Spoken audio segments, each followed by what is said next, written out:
তোমার আকাবির, কি বলেছে তোমার পীর, এরকম একটা গজল সঙ্গীত। এই সঙ্গীতটা নিয়ে খুব আলোচনা হচ্ছে এবং এটাও বলেছে কি বলেছে তোমার বাপ দাদারা।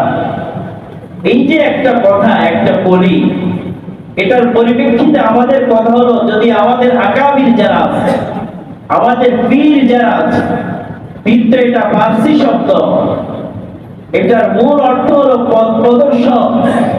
পথ প্রদর্শক যদি কোরআন সুন্নাহ অনুযায়ী সঠিক কথা বলে থাকে, ওটা পরিত্যাজ্য নয়, ওটা আমরা আমল করতে পারি।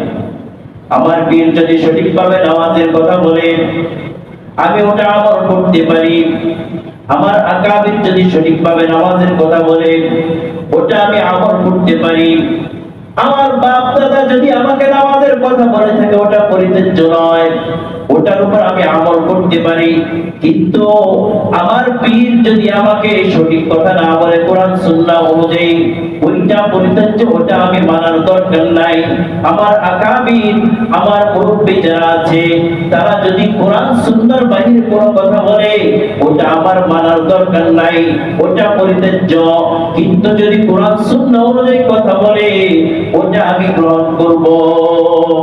ঢালাও ভাবে আমি এটা বলে দিলাম, কি বলেছে তোমার পীর, কি বলেছে আকাবির, কি বলেছে তোমার বাপ দাদারা। যদি